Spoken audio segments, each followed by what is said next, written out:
Hello, everybody. Welcome again to the Blissfully Living podcast. I'm joined today with my great friend San Qing, who is a Daoist master. He has been a Daoist master for 30 years, so he has a massive experience behind him.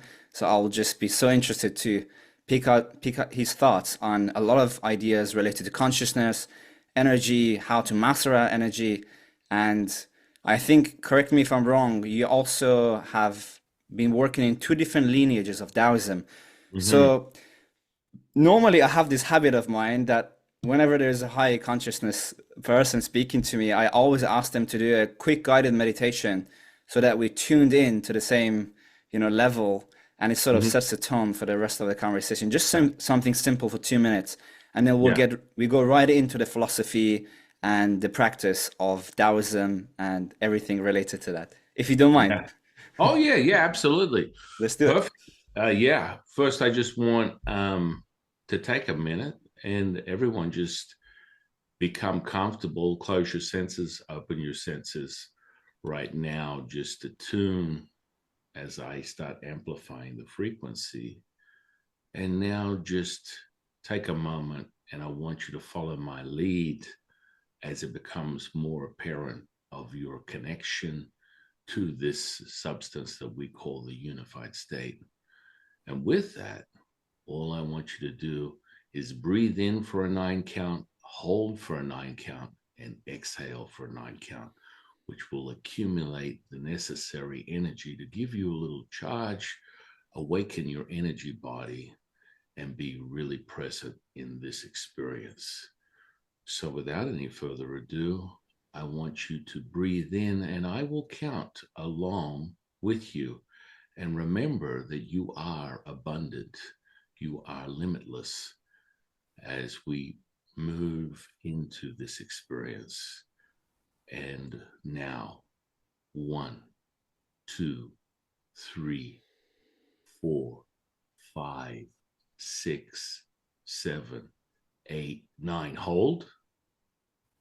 We're going to hold it for nine, eight, seven, six, five, four, three, two, one. Release for nine, nine, eight, seven, six, five, four, three, two, and one.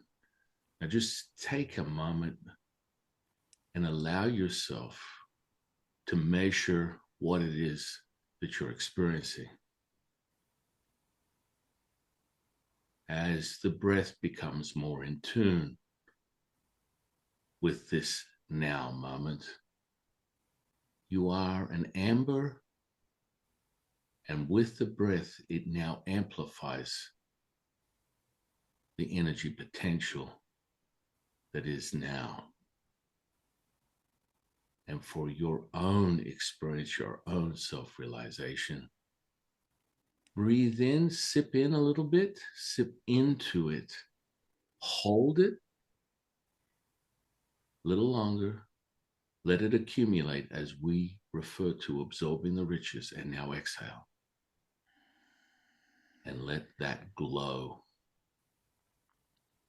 that perfection present itself through your physical body as you are the guiding light to your knowing.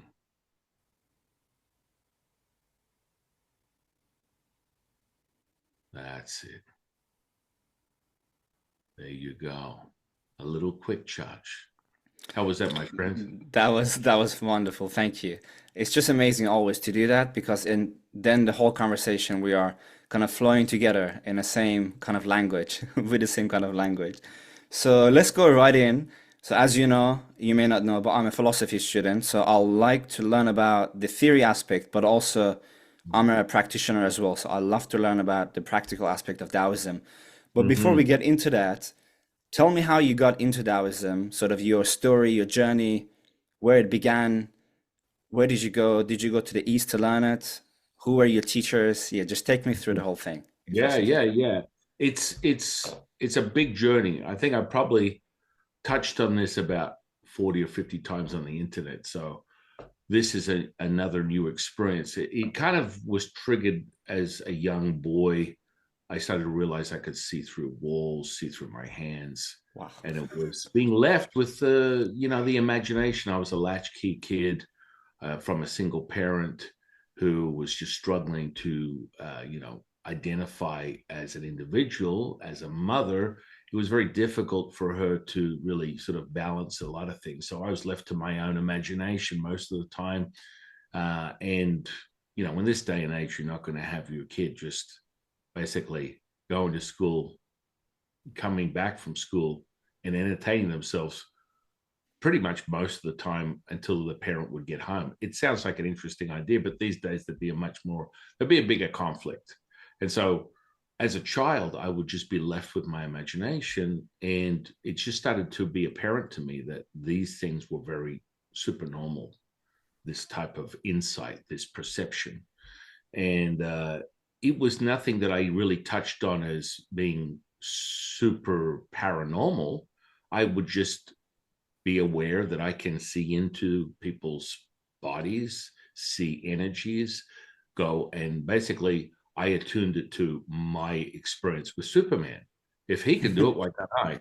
And so this became very apparent. And as I got older, probably about 8 or 9, I had a very dramatic experience where I was hit head on by a drunk driver. And I should have died. I did not. My bike went under the car. I was thrown up in the air. I was able to see the top of the trees. I dropped to the side of the road. I got up. I was only literally a small distance away from my home where my mother was. And the only thought I had was, I need to see her before I die. And it was so dramatic. And as I stepped forward, I fell backwards. And when I fell backwards, I hit the ground. My spirit popped out of my body and I was flying around like Peter Pan, witnessing her running to my lifeless body. And I just observed the basically what had taken place from when they thought I was dead. They took me to the hospital and I was just basically floating, observing everything without any care in the world, being able to fly around like Peter Pan, Superman. And of course the trauma, and it didn't make any sense to me because it was so natural. And so by the time they took me to the hospital, dropped my lifeless body on a bed, I came back to life. I was drawn back in. And it was just like, strangely enough, your son only had some bruised kidneys. He should have been dead. And, this was just a real classic example of what potential is, right? Then you start to realize there's something greater out there. And then I went through my childhood contending with people looking at me differently.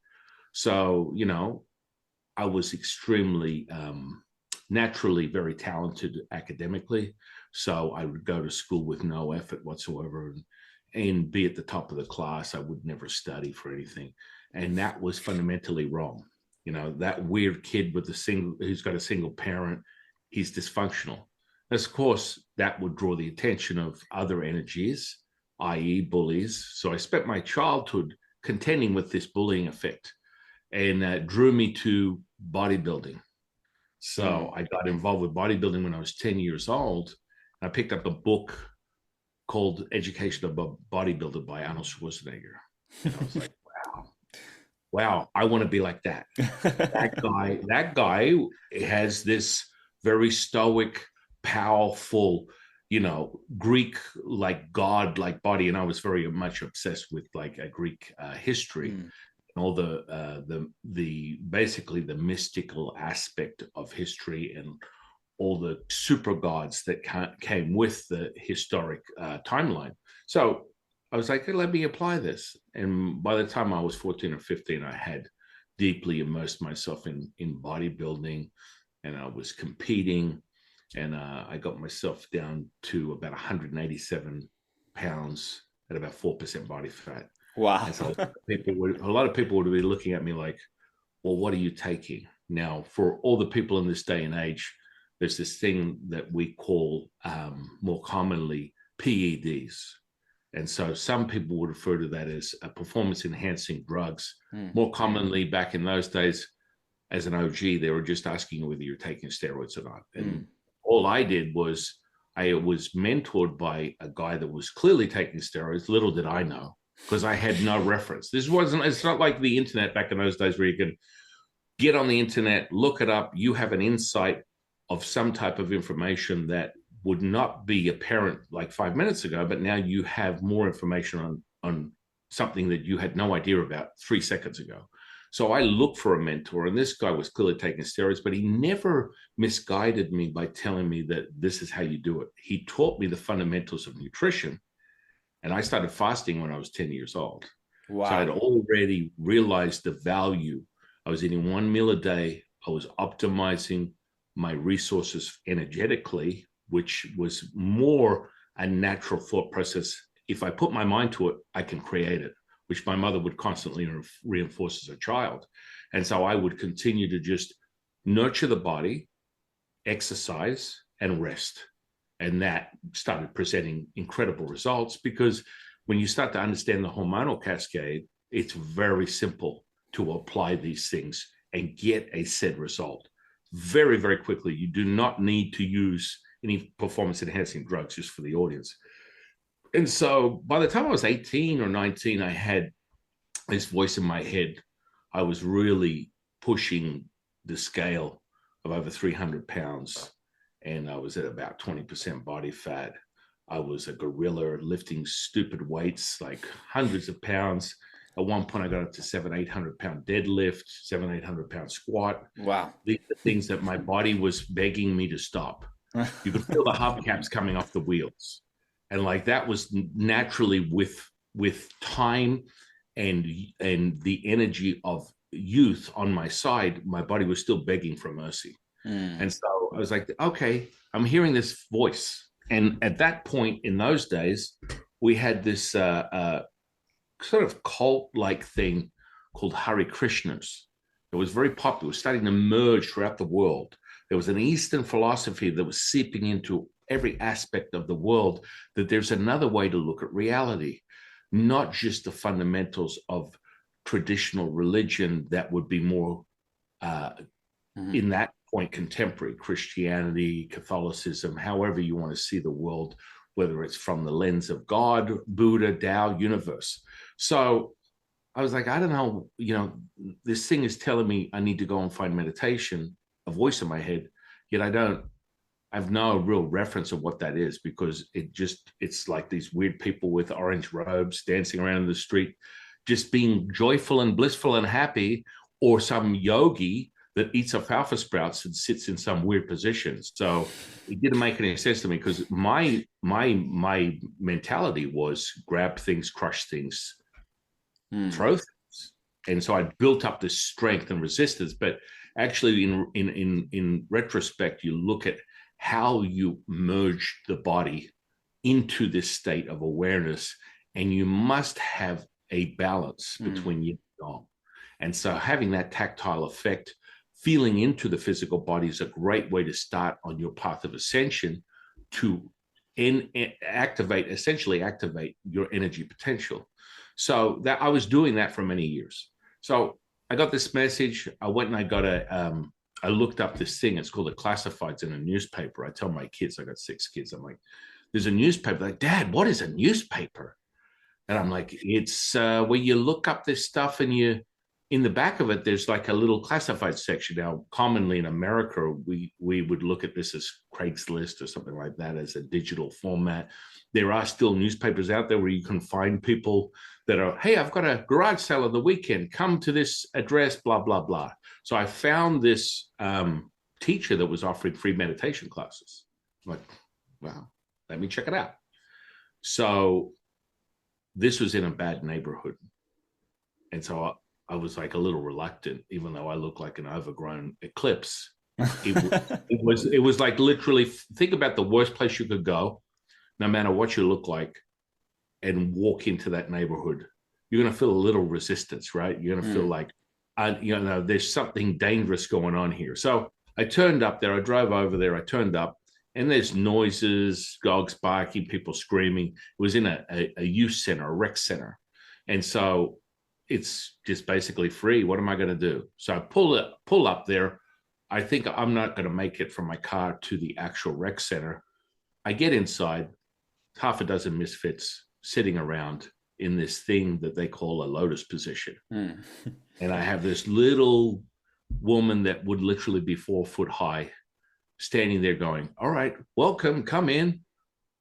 This is a meditation class. So I attempt to sit down and replicate whatever these people are doing, which seems almost impossible. I look like a monkey trying to scratch his ass. It was I had back pain. It was impossible for me to find attention to do this thing. It's meditation. What I understand about that is mindfulness or something where I'm mastering my focus. No, I can't do it.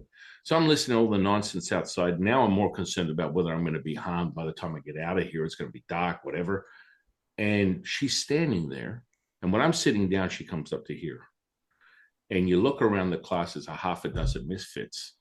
And I'm sitting there thinking, I need to just get out of here. It's not going to work. My perception of what I thought meditation was, I can't do it. My back hurts. This woman's standing here, misfits everywhere.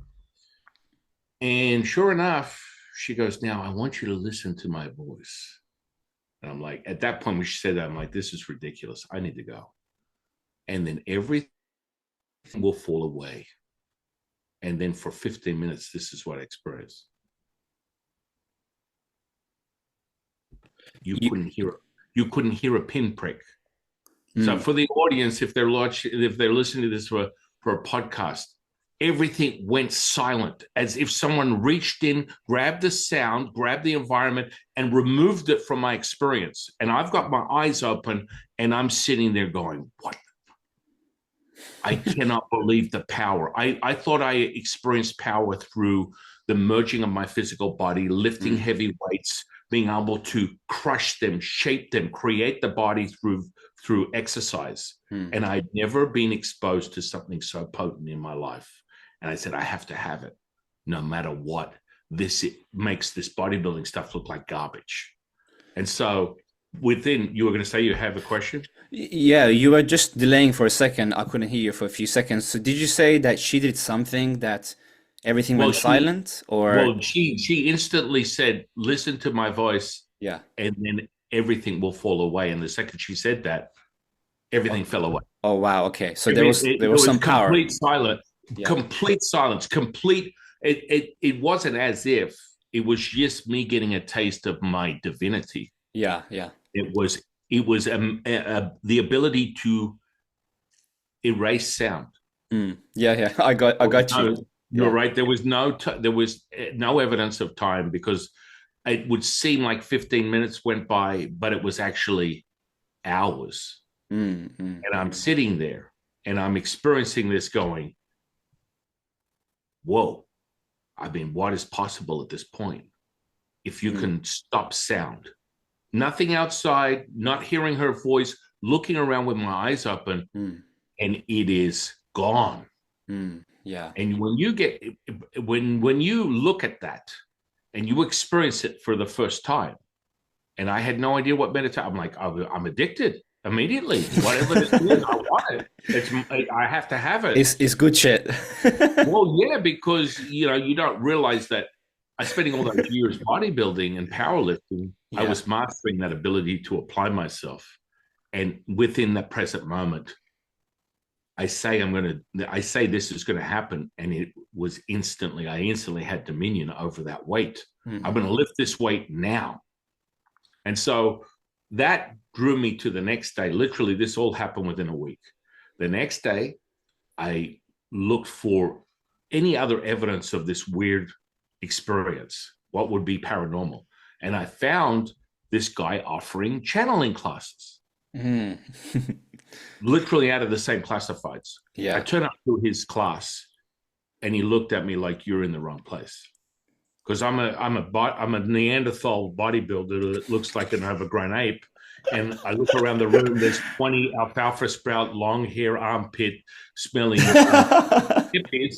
And you're like, there's no way, you're in the wrong place, my friend. I don't know what you're doing here. How did you find, what are you doing here? Mm. I'm here for the channeling class.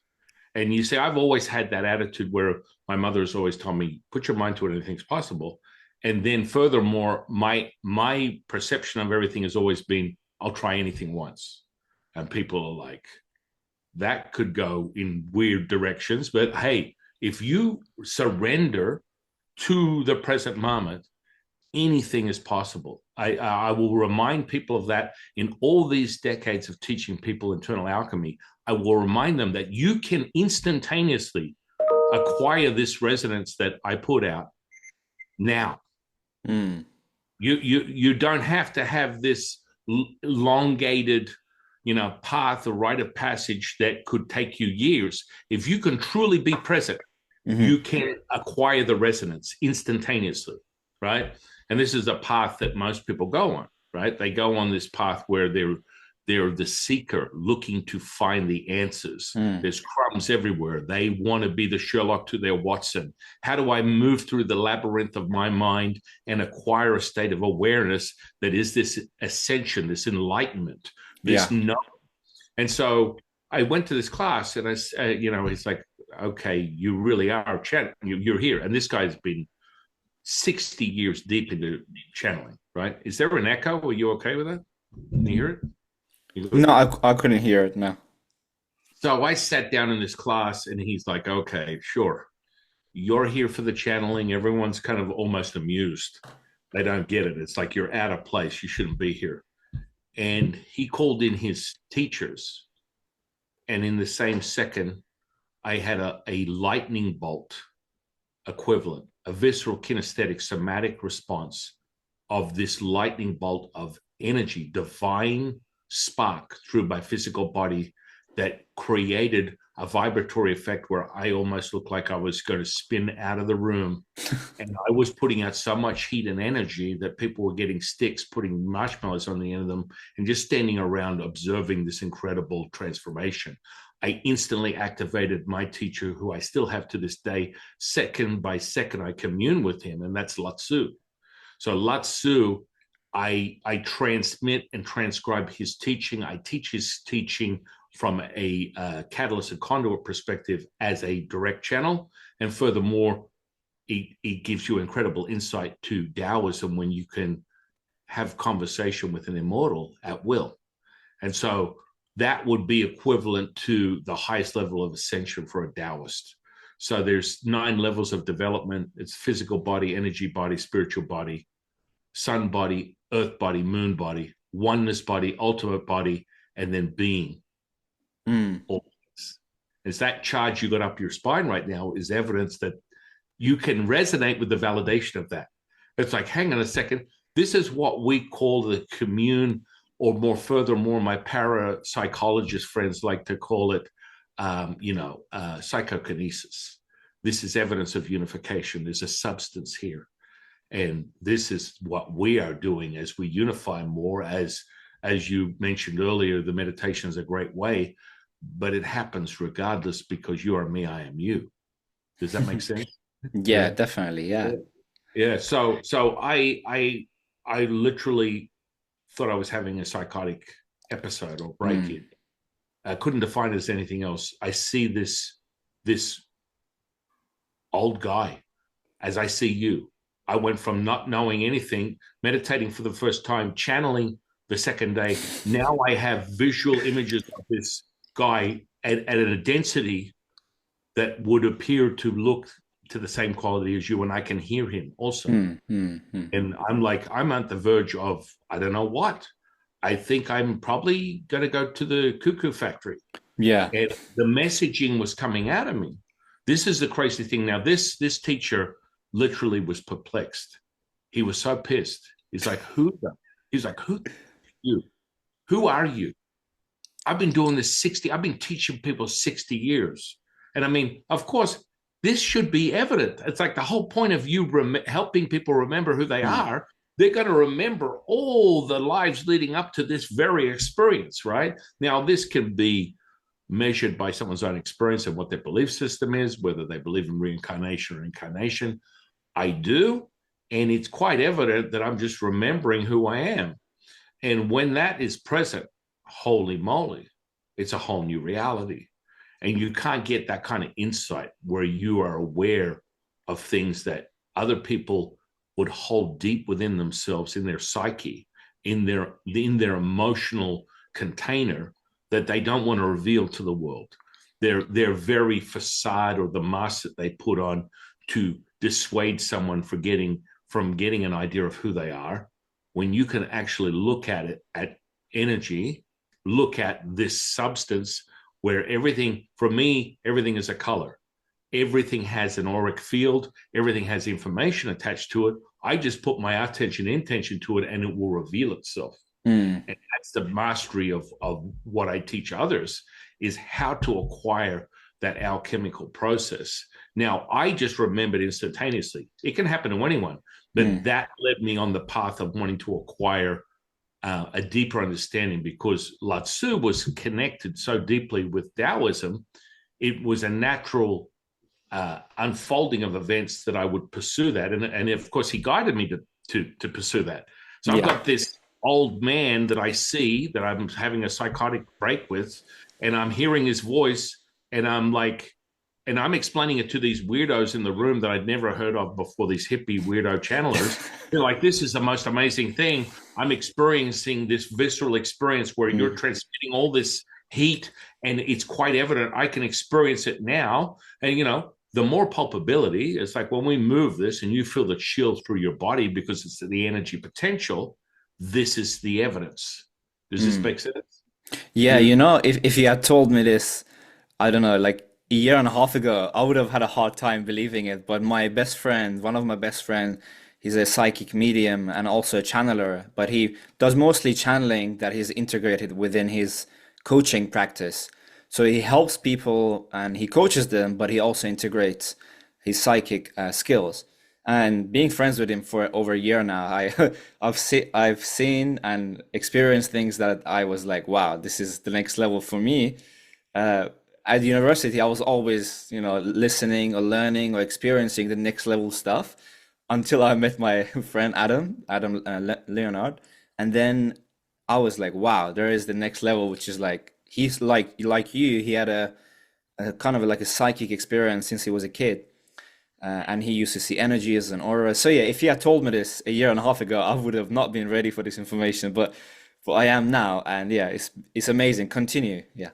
Yeah, you kind of rattle the cage. I always use the sort of like entry level apprentice stuff, like, you know, what I would call as a non-threatening psychic reading. And Mm, people are like, oh, what does that mean? It's just reading what we call the energy centers. We call them dantians. They're the yeah. energy elixir. Mm, And all I'm doing is observing the excess and deficiency of that energy center, and then what are the emotions to virtues. And when you acquire the balance and the center point of that energy elixir, and it's oscillating, and it's vibratory and it's frequential, and that resonance is showing you that it is the center of things, which means for a path of any Taoist seeker is to find that center point. We call it the Wu Ji. It's mm, called the primordial mother. So you are getting evidence of something that is unified beyond the electromagnetism of this polarizing state of material. mm, So the electromagnetism is the currency of this state of being. So if we're going to measure it from a physiological, psychological, parapsychologist, physicist perspective, there are elements that are more common within a spiritual path these days. They call them dimensions, realms. This would be potentially, with the consensus of most people, a three-dimensional space that you are operating in. If you were to speak to most people, they'll be like, oh, I can kind of fundamentally get that. Conceptually, but sure, I've heard it enough times that I believe this is three-dimensional. And so, generally speaking, if you are vibing in that sort of terminology of dimensions, that you would have to be in a fourth dimension to observe a third dimension. That's mm, just the basic understanding of what these frequencies are. So mm, if we're operating in this third dimension, then the currency, the thing that everything is created from is your intention. It's all there. This is evidence. So what happens is your finite mind makes everything so limited, and which would be a reflection of your personality, your ego state. You are having this conflict where you're dancing, and within evidence of electromagnetism, we have what we call within Daoism yin and yang. So that yin and yang is the symbiotic dance and relationship that you have with this material state. It's always going from one extreme to another. Your mission, if you choose to accept it, Ethan Hunt, anyone who's watched Mission Impossible, you'll know what I'm talking about, is to find the center point. This is within all indigenous practices.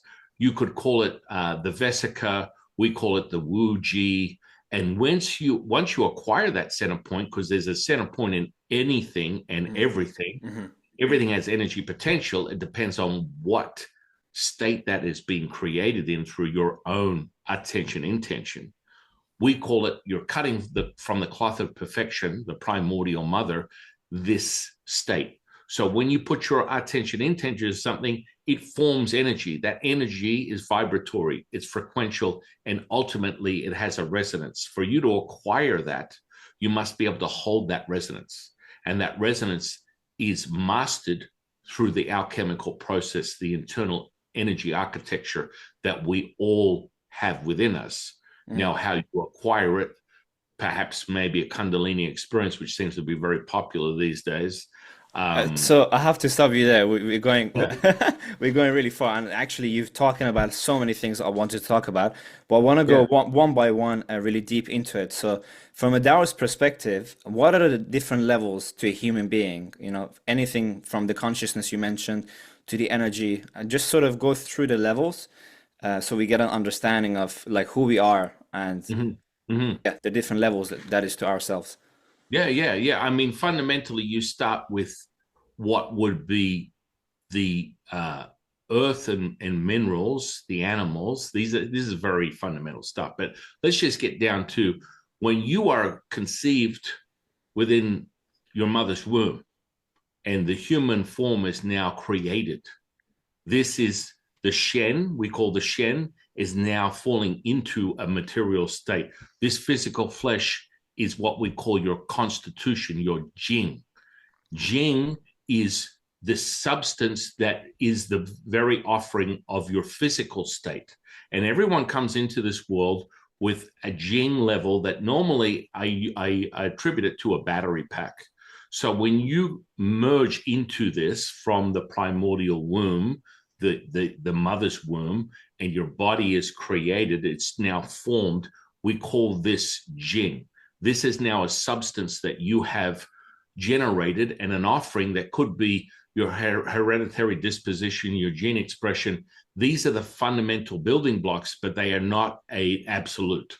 This is the very problem what people have. They consider their physical body the absolute, and it's just off to the races. It's just like you just poured down the foundation to a house. Now let's build the house. So the power of a Taoist is you bring into the Shen into this world, which is the spirit, through this physical anchor that gives you the ability to merge with everything and remember who you are through your own journey. So the Jing is the constitution. I've never seen anyone come into this world at 100% battery capacity. So what happens with alchemy, you come in with this constitution, this Jing, however it's given to you from your lineage or your parents, whatever. Normally 80%. When you come in, you now have the potential to bring that battery up to 100%. And from 100% to 1,000%, from 1,000% to 9,000%, relevance to that, you refer to the age of Aquarius. And if we get deeper into, the number sets within Daoism, 9 is the highest point. So 2025 is a big banger for Daoist awareness, right? That chart you got right now, that tells you, where you need to be, brother. And so it's like people are like, what is he talking about? Well, I'm just looking at the energy. I see it move through this field and what people are experiencing. I can see it first and experience it if I want to, or just watch it oscillate and move through your physical body, which is an emanation of your shin. This is an emanation. This is evidence of your own constitution. So when you take it up to 9,000%, you have an awareness where you are never taking from this physical flesh. You become mastered. You have imperium, dominion over the 50 trillion cells that are handed to you as this vehicle. And then you are now able to direct the primordial mother, which is the unified state, and never ever sample from the physical body. The goal of a Taoist is to take immortality and crystallize it into the material state, which we would refer to previously as a 3D reality. You're taking immortality, unified state, into a polarizing state. And so the evidence of that would be manifestation, magic, healing. This is the real stuff. And you will witness it. You will witness a physical healing. You will witness your ability to be present now. This is the Wu Ji. It's not in the past. It's not in the future. It's now. And that's where you enter that Wu Ji. And then we create what, our past friend of ours has been quoted on saying back in the 70s, one of his last interviews, you create what we call the flow, which within Daoism, we refer to it as Wu Wei, effortless action, effortless effort. Bruce Lee, one of his famous one-liners is he threw out into the U-verse, the universe, consciousness and flow. And back in those days, people were like, what in Tao's name is consciousness and flow? We're just getting over the fact that back in the 70s, because he passed away in 73, his life was taken from him. That's a whole nother story. His life was taken from him. And basically that turning point for most people, they're still trying to digest the Beatles singing about, psychedelics, psychonautic experiences. And people were like, what is it? What are they even talking about? And of course they were really quite advanced for where society was, or the human timeline from a Western perspective, because even right now, even in 2025, it's probably be a little bit more integrated psychedelics and things that are more determinative of altering your DMT experience. The chemicals within your body, they're directed from an external state. And what I like to teach people is the empowerment and dominion of using the alchemical processes within you, so you do it internally without taking in something externally. Both of them are incredibly powerful. The only deficiency with taking something externally to acquire an internal awareness is it's transitory. It's not permanent. Yes. It's temporary. And it's like opening a doorway to someone and they're like, oh, don't close it on me. And then they get addicted to wanting to find that. Does that make sense? Yes. I wanted to pick your thoughts on what you said earlier about the energy rising, the immortal energy rising, and the goal of a Taoist is to crystallize the immortality within yourself. So this is similar to the idea of the Kundalini, right? Which is, as it rises, it activates the light body, like more of a subtle body that is not limited by the density of the physical matter. And maybe perhaps people like Jesus, who performed certain miracles, they had their Kundalini activated. Now, some people have connected these ideas of the East with like the West, with Jesus, and a lot of things you were saying, not to say that obviously there's levels to this, right, as well. Like, sure. It's probably very unlikely to see a Daoist master resurrect himself, or Jesus did. So there's something special about him. Not to say that we can't do what he did, but there's levels to this ascension. But what are the levels to ascension? And if you talk about Kundalini, like, is there one experience on Kundalini that you have? Or is it like an experience where you feel like the flow is established, you're in the Wu Wei you mentioned, and your mind operates in a different way? You have the ability to heal, you have the claircognizance abilities, clairvoyant abilities. Or is it like a progression where once you get some Kundalini energy, then it sort of evolves more and more? And what are the stages of evolution of this sort of crystalline body of light that Hmm. is the higher evolution of our human being? Hmm. Oh, great. Great question. I find today, quite frankly, most people that say they had a Kundalini experience, I don't dismiss it, but it's questionable. I've trained with many masters across the globe and have peers that teach Kundalini. I teach you to activate your Wuji body, which is the Taoist equivalent to what they call a Kundalini experience. Kundalini, yeah. But when activating that, there is nothing subtle about energy potential with Taoist alchemy. It is not when people say subtle, I'm like, oh, okay, that's okay. You haven't experienced it yet. That's okay. That's fine. We Mm-hmm. will get there. I just hang on a second. Yeah.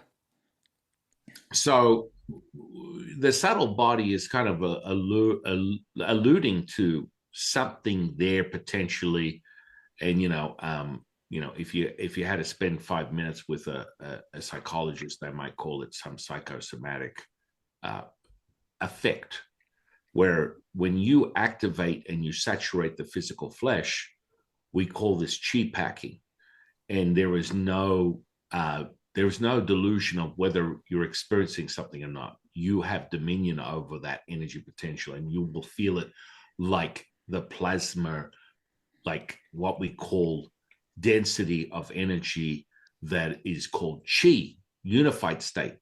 And there's nothing subtle about it. It only gets thicker. When you ascend, the density continues to be accumulated. This is what we call absorbing the riches. As we chi pack, we bring it in. When you're experiencing that little, what you would call a guided meditation, I just call it an experience. What did you notice about, because you're extremely energetically sensitive, as you probably already know this. Yeah. Your lung channel is very open. It takes you very little time. And when we look at the lung channel, we look at the elements, right? So your lung channel is extremely open. That is a major indicator within the 5 elements within the body that we use to balance out all the energy potential. This is the first gateway to energy sensitivity, which is part of the sensory perception that you develop on the path of your own awakening within the immortal body. This is it. And so Do you when call you it do you call it the lung channel? Long by long do you mean like lungs? like Lungs. LUNG, yeah. What does that So mean? What does that consist of? basically, when you're looking at sensitivity, the spirit that guides that is the white tiger, and the white tiger, your white tiger is about the size of Wyoming. I don't know whether you know where Wyoming is, but in America, that's a very random state out of the middle of nowhere. And when I use that expression, it's big, it's huge. And that fundamentally is part of your own nurturing. Most people get caught up in the physicality, and they're very mindful. I need to be very clean. I need to eat this way, live this way, breathe this way. It starts in the mind, it ends in the mind. Once you realize your mind is everything, once you have what we call passed over from detaching and attaching as the primordial mother, it doesn't matter if you're in your personality or you are just now, you will acquire the puppeteering and dominion. You are the maestro to energy potential at this present moment. You will cast it in any way you want, but there's a development skill to that. So your lung channel is very clear, and your sensitivity is through the roof. Does this make any sensitivity? Does this make any sense to you at all? It does. I mean, since I was a kid, super Yeah, sensitive. yeah. But white tiger, sorry, I'm trying to understand the terminology using what is a white tiger? A white tiger within Daoist alchemy, we have 5 major vital organs within the body. Mm. Each organ has a spirit that is the protector and the cultivator of that organ. The lung is the white tiger. The heart is the red phoenix. The liver is the green dragon. The kidneys is the black and blue turtle and snake. And finally, the spleen, which we conjure and create all of our thunder magic from is the earth element. It's the essence of earth. And so, when I say that, and you're experiencing the acceleration of that, you start to feel the energy building in your body. And I'm just saying it, and you're like, whoa. Now, this is part of the experience. Does it blow your mind that I can see that and then share that with you? I'm super interested. Obviously, I my sort of skill has been claircognizance Yeah. and feeling, so clairsentience, Hmm. but not exactly like seeing. I don't have Right. the clairvoyant abilities, so I Yeah. can't see Yeah. things. So I'm interested in that perspective. So definitely, Right. I'm open. Yeah. Yeah. Yeah. But I think moreover is just that you being able to realize that, hang on, he can see and feel what I'm experiencing. Does Mhm. that kind of trip you out at all or not? It resonates. The thing Yeah. is, it doesn't trip me out because I've tripped myself out so much that, but I'm so open that I'm receiving and I'm resonating with it and I'm waiting to receive more, if that makes sense. Yeah. But, Yeah. but Yeah. because I've tripped myself out too many times in life, Right. Right. And I'm all here for it, you know? yeah, for me, it's as exciting as the first time I ever witnessed what someone would perceive as miracle, Mm. and I've witnessed thousands of miracles through my natural born life. But so when I experience this stuff and I'm able to see, smell, taste, hear, and my sensory perception is unlimited, it can get really exciting.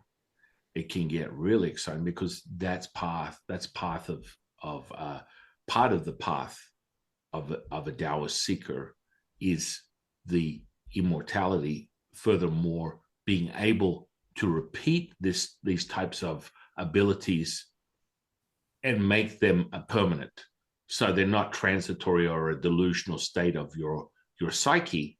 You're actually being able to materialize it into this 3D. Does that make Mm. sense? Yeah, Uh, 100%. Yeah. so the evidence for you is part of the gateway to this mastery of unlimited sensory perception. Because I put all of this under the same. I teach people clairvoyance, mediumship, channeling, physical healing, anything you can think of. I can teach you it, but it's acquired within a mastery of the energy potential. Mm. People seem to dismiss that. It's like, oh, hang on a second. There's a stepping stone, and the faster you merge with it, Mm. you will start to repeat it yourself. Self-realization is the most potent state for a Taoist when they walk that path, because it has to be validated.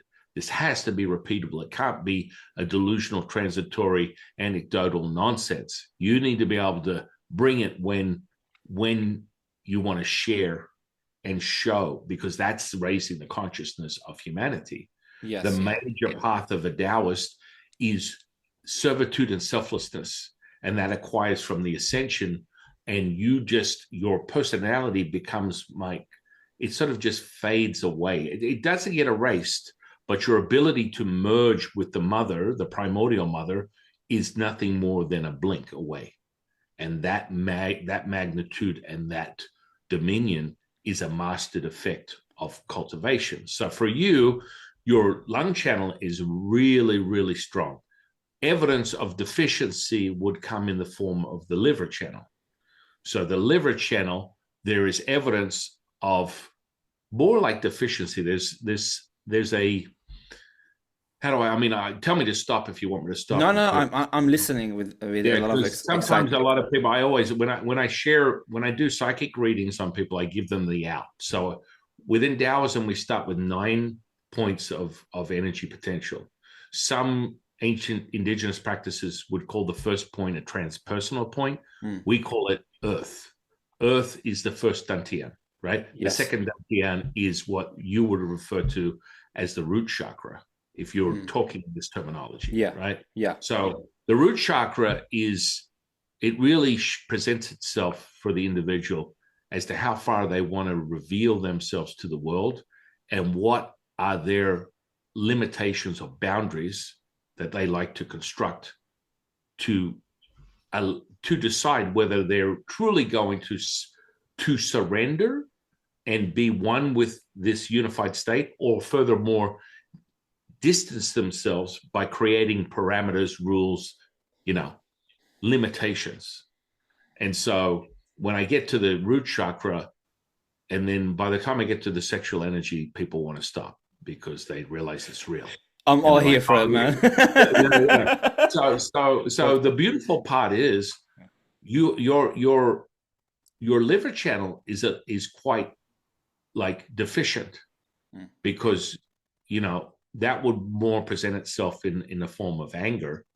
And I don't think you suppress a lot of that. You're a really happy guy, but you suppress the anger, and instead of dealing with it and dissipating it and transmuting it, there's a suppression. Does this make any sense to you at all? Yeah, I mean, definitely. I've tried to express them more and more.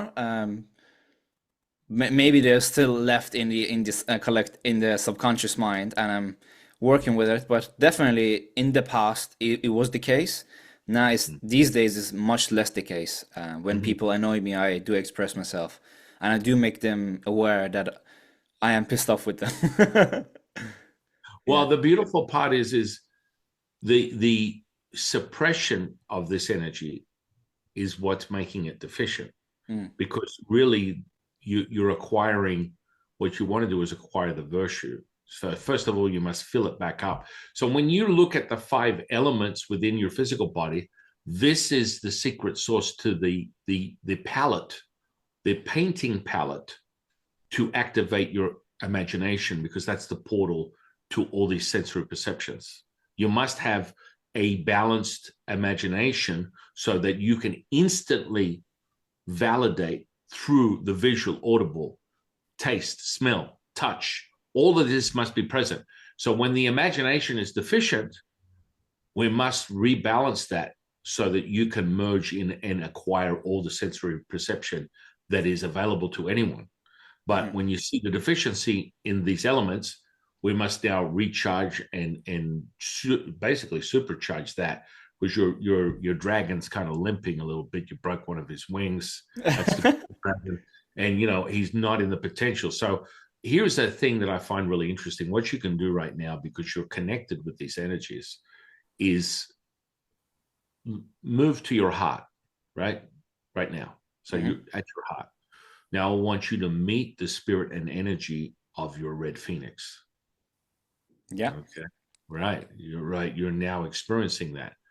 Now, potentially, it's extremely excessive. Now, what that means is the color should be vibratory. It should be a bright ruby red, almost, to an luminous state that you can't look at it too long. It'll start to burn your eyes. Now, the color of your red phoenix is extremely dark and muted. It's almost like a maroon color. Yeah. What does that mean? Like, well, first and foremost, Yeah. I want to ask you, when you experienced your red phoenix, what Okay. did you observe? I mean, since yesterday, I've actually had quite a activation of the heart, and I did a meditation today during yoga where I felt more established in the heart, and during the podcast, I was aware of my heart all the way through the podcast. So, um, you have to tell me more to know. Like, Well, I've been yeah, go feeling ahead. this kind of magnetic pressure, warmth. Like, it's been a few days since I've been feeling it more intensely. Yeah. It's going through an evolution, I think, because of the Uh-huh. the work that I've put in. But like, I'm also like a Reiki practitioner, so I give Reiki to myself, and I've been doing it more consistently these days. But yeah, I'm open to your point of Well, what's view. most yeah. Now, what I want to share with you is I don't front load anything. So what's most important is your experience. You must be able to describe it to me. Yeah, So I know what I'm seeing. I've done this for many lifetimes, but yeah, it's yeah, not for me to commandeer your attention, intention. It's yeah. your experience that you're able to describe these things. Does this make sense? Yeah, So I tell you what I've been struggling with these days has been mostly with like taking action, but it hasn't been with feeling love, like the feeling of love that I feel in my heart has actually been increasing. Feeling of peace has been increasing. But I'm a very action-oriented person. I take a lot of action generally in my life. But since I've come back from Iran from the holiday, and I found it challenging to take action in the way that I normally do. But I'm sort of allowing myself to, you know, feel and meditate and establish myself first spiritually, and then come back to it when it's the right time. I'm not trying to force anything, if that makes sense. Yeah. No, absolutely. Uh, um, and that's not even the tip of the iceberg when it comes to feeling, but the colors are very important. So when you have excess, like the excess that you have, it's more commandeered with a conceptual definition of what you think it should be. Hmm. So you have equivalent to the hallmark version of what love is, as opposed to truly the sacrifice that comes with the selfishness that reveals the selflessness. Wait, you have to say that again. From the beginning, what was the name you mentioned of someone? The Red Phoenix. No, no, no. Just now. I All right. want, Well, you mentioned somebody. You were giving an analogy. I want to make sure I understood it. all right, right. So when I'm speaking about things, I can see and experience and feel at will. That's part of the mastery. Uh-huh. But me front loading you by giving you an expectation is not how this teaching works. It's a visceral thing. So like for example, we're standing here and we're talking, your eyes are open. If I welcome the spirit and energy of the sun, you are experiencing something that is more visceral. Do you understand what I'm saying? Yeah. Can you feel that? Can you feel that? The sun, like, what is the energy of the sun? How does it Oh well, feel? that it shouldn't be in question for you. You know what Okay. I'm saying? So right now, your attention intention, you're a little bit more wound up. Like we didn't give you the cue to do the meditation, so it's like, okay, there's a lot of things I need to listen to him. There's a lot of things going on. This shows you the evidence of the excess of the spleen. So now we're going to get to something. So the OCD and the overthinking that comes with your personality, Hmm. which the end result is the grounding and the true like essence of the maternal state, which will then activate the heart the way you want it to.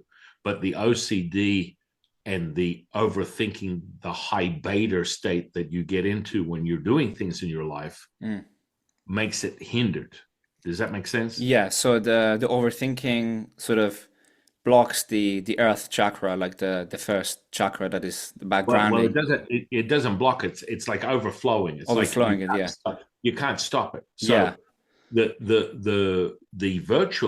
the virtue aspect of that is the grounding, the calming, and just complete peace Hmm. that comes with that maternal state. Does that make sense? Yes, yeah, 100%. I mean, I have ADHD and I mean, who knows what it means, but Right. um, I've resisted taking medication as well. So I do a lot of natural ways of trying to manage it. But yeah, overthinking definitely has been a challenge in my life. I've got more mastery over it as time has passed. Like it's Mhm. gone better and better and better. But obviously, it is something I'm aware of and I'm working towards improving. But yeah, so the overthinking sort of disables to an extent the earth chakra or overstimulates it, if I think you said it. Yeah.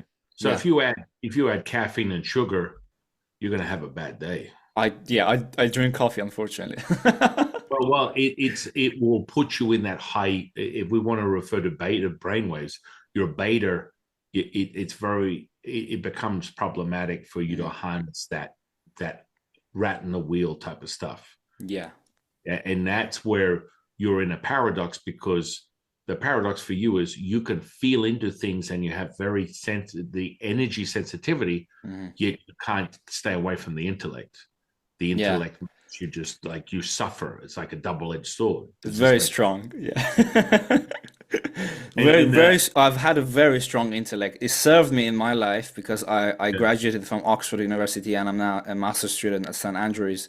And like my mind is just filled with so many great ideas, and my intuition is very high, so I'm always like thinking to connect ideas. But as you said, it's a double-edged sword because in my day-to-day life, when I don't use it consciously, unconsciously, it's kind of bothering me, if that makes sense. And yeah, so yeah, it was a really interesting point you made. Yeah.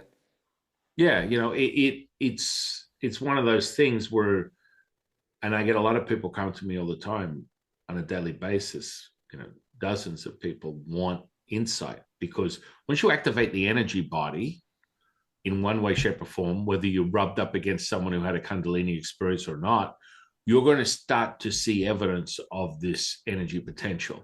And the biggest misguiding fact for most people is they get started and they get a little taste of it, yet they really can't master what it is they're experiencing. They just go, I'm super sensitive. I go in the room. I think I'm an empath. I think I'm Mm. a clairvoyant. I think I'm this. I think I'm that. I have no idea.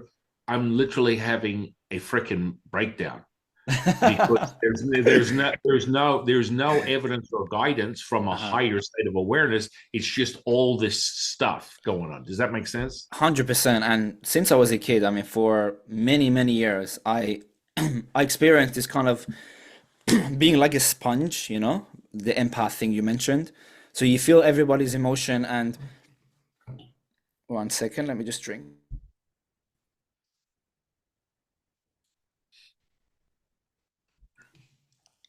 Yeah, so being an empath since childhood, I experienced terrible anxiety. And again, as you said, I had this very deep sensitivity. So at a very young age, I used to be able to channel, like do automatic writing, Mm-hmm. like with poetry. So, but when I was especially in my house with my mother, like all of her anxiety was transmitted to me, and all of the anxiety in the household and in the school. And being young and not knowing anything about anything, let alone energy and all the stuff we're talking about, obviously I was hopeless. But coming to the UK, and my spiritual journey sort of progressed, and I learned about the importance for me especially of learning how to master my energy. And and I did like a Reiki training, um, looked into breath work, meditation, all kinds of practices to help me, that even though I was sensitive, this is not the way to live, right? You don't want to be a sponge. Sensitivity is a power, but it's also a curse if you don't learn how to create energetic boundaries. So I've been on this journey for the past, I suppose, like since COVID-19 lockdown, I took a plunge in the depth of my shadow. Like it was like number zero in terms of how I was feeling. So complete ADHD, not being able to focus. So this was 2021.